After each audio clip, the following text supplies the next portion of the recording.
Hey guys, Jeff here, Dice Setters.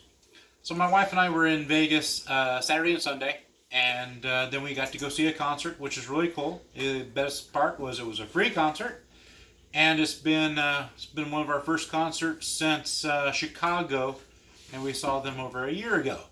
So yeah, I don't know. I don't watch the news. I don't know if Arizona's doing better or worse, but hell yeah, we got to sit there and watch a concert, and it was free. What can go wrong? And then Monday I had a class, an automotive class, and that was from 6 until 10 or something like that. Always learning. And so if you're watching this video, that's good because that means that you want to learn too. And how do I learn? I learn by watching other people and other videos and practicing.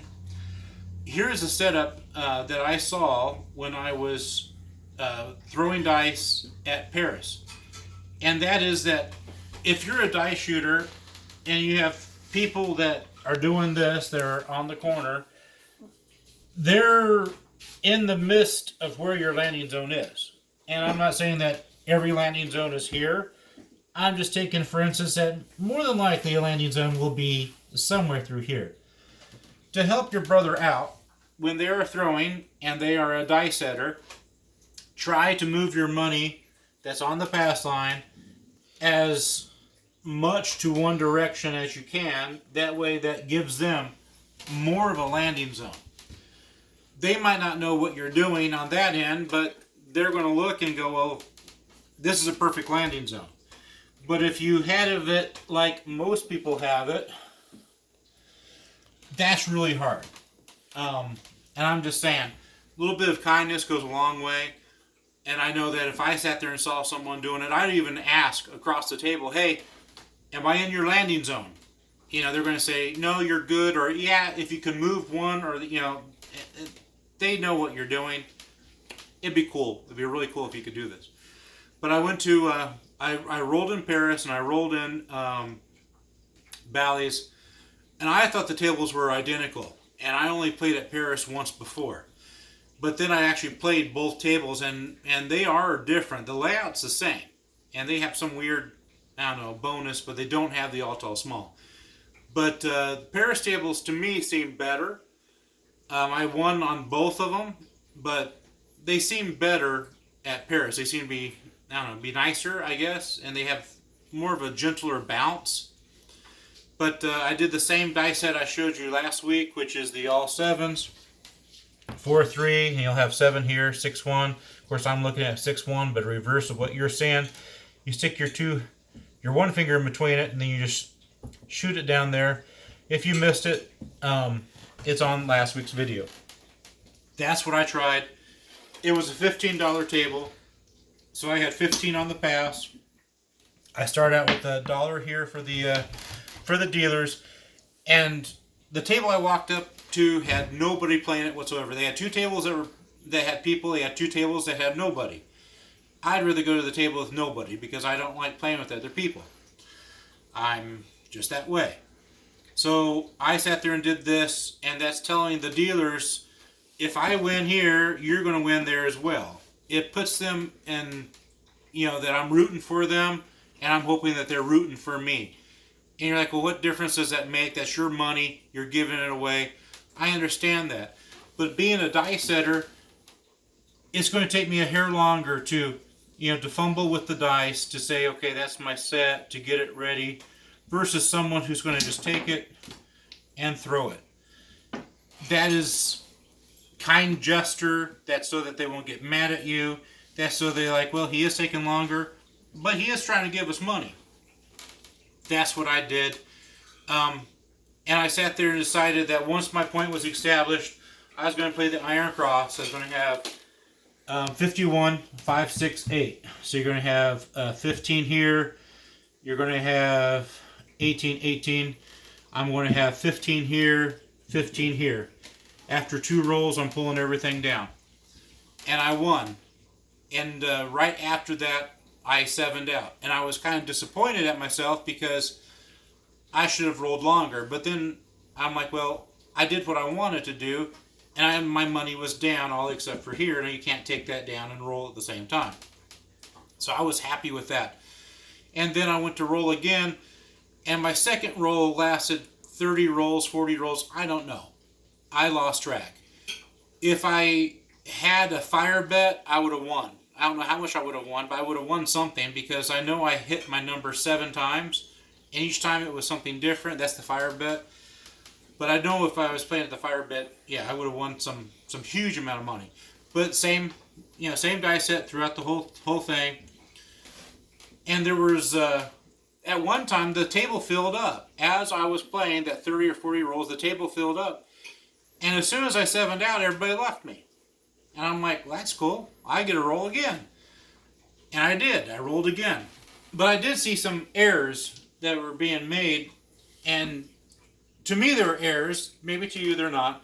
The biggest error I saw is, if it's a $5 table, I really wouldn't put, money here on the crap check, $1, because it's only $5. But if you have 10 or more, yeah, to save your 15, if you risk 2, you'd be $1. You just only lose $1 instead of losing 15. But this guy who was down there, every time I went to roll the come out roll, he never had any insurance on here. He was losing it over and over and over again. And he could definitely see they would take mine away and then they would put it back because I had insurance on it. So definitely anything higher than 10, 15, it's not going to hurt. $2. I'd rather lose $2 than lose 15. That's how I go after that. The other thing is that he kept on losing money on the pass line, and I've seen this before. And you're almost out of money, so what will you do? Well, you'll sit there and put everything on the field, and then that doesn't work. So you put every penny you have on the field, and then you lose it all. If it gets to that point, just cash in. That's a sucker bet. It's either going to win or lose. Go with, I'm going to roll. I'm going to sit there and take down my bet after 2 hits, 3 hits, whatever you're comfortable with. And then I'm going to take down my money. And if I lose $50, whatever it is, $100, $150, if I lose $300, I'm calling it that, and I'll be back tomorrow. That's the mind frame that we need to come to the table with. That way you go home with money, and you don't go home with nothing. By doing that, and both times he lost. I have seen it the other way around. I've seen people put that much money up there and they win. Always come to the table with a strategy. I'm going to do this. I'm going to do that. I'm going to do this. And my strategy was picked out before I even showed up at the table, and I won. I rolled 3 times. I was tipping the dealers. I would put $1 up there. They were winning. At the end of it, I sat there and colored up $75, and I did give them $25. So I was there for 20 minutes maybe. A lot of it was by myself, and that was fine. It wasn't for me winning the money. It was for me testing out the table, testing myself out, testing out my strategy. And sometimes you just need that, especially if you've never thrown there before. Sometimes you just need that. I need to make sure I can do this. I need to make sure I know how, and then the next time or the next turn, now you're going to sit there and now you're going to play, a lot more than what you are playing, because now you're confident. I know this table. I know my role. I know it's going to work. That's the way we should do it.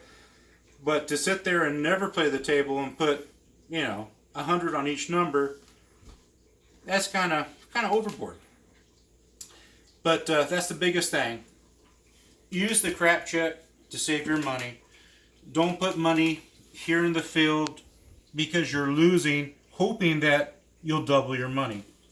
The one nice thing I noticed at Paris, and I think I've said this before, is that their 12 is not pay double. Their 12 is pay triple. So that means the field has less of a house advantage than, say, this setup. And that's better for you, especially if you're going to sit there and play the Iron Cross, which is 5, 6, 8 money on the field and the pass line. If you're not throwing I would not recommend the iron cross. The reason why is because the money here, if you're not throwing, probably won't be there. And when you do get your, let's say your number is 5, you have money on the 6 and 8, they make the point, you don't have money here, you're not going to get paid anything because you're playing the iron cross. But here, because you're rolling, they hit the 5, you're going to hit 15. But if you're not, you can still play it that way if you wanted to. Play the 5. But this way, you're playing with less money if you're rolling. Because you're missing the 15 here because the 15 is here. So it's kind of, if you're rolling, this is your come out roll. This money is for this guy. But if you weren't rolling, you would sit there and put 15 here, 18 here, 18 there. But you wouldn't have anything here on the pass line. So after you hit 3 times, you can take all your money down and you won't have any money here because you're not rolling. That's the cool thing about not rolling and knowing people at the table that are rolling. Because you're not going to lose money on the pass line. You just wait for them to figure out what point it is. Lay down your iron cross, wait for 2 hits, 3 hits, whatever it is, take it down, and you won't lose your money on the pass line because you are betting minimum on one number. We're actually doing it on 3 numbers, 5, 6, 8, and the fill. I hope that helped somebody. I hope I wasn't really too confusing on that part. But don't be afraid to try a different table. Don't be afraid because they don't have the all tall small. I know, I live for the all tall small. I love the all tall small. But don't be afraid to hop on a table that doesn't have it.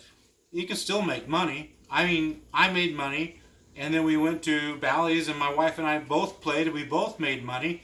It was real simple. 2 hits, we take it down, and then we just wanted to test ourselves. So after it was all said and done, we got our $100, which we started with, and then we gave them back the rest. We had fun, they had fun, everyone had fun. And then one more thing. I'm watching a lot of other YouTubers on playing craps, and they go, well, I bought in at 500. Well, I bought in at 1,000. What difference does it make what you bought in for? What matters is what you take home.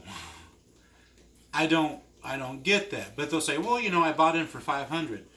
Well, if you only bought in for 100 and you know in your mind I'm only going to go up to 500, why not just give them 100? I don't know. It's kind of one of those quirky things. You're like, who cares what you bought in for? Because truly, if you bought in for 100, you have 15 here. You got $1 for them. You got $2 or $3 for yourself on the crap. You'll have 15 on the 5. Was 51 here. Then you'll have 15 here. As long as you're winning, you can buy in at 100 and be just fine. There's no sense of buying in at 1,000. I don't know. If someone has a comment for that and help me understand about the buy-in thing, I don't quite understand it. But you'll see a lot of people say, well, I bought in for 1,000. You just changed your money for 1,000. Buy in, I don't know. It's kind of almost like it's a written agreement that you're playing with this money and you can't go home until you played with all the chips. I don't know. But there's no buy-in here. I don't use that term. But it's kind of funny. Have a great one, guys. Like, share, subscribe, and please, if you're not subscribed, please subscribe. I had to do this video twice. I didn't do any rolling, but I happened to find out that my phone was full and I could only do 10 minutes. So yeah, this was a double take. So have a good one. Like, share, subscribe. I like to do this live. That way I don't fill up my phone with videos. Have a good one, guys.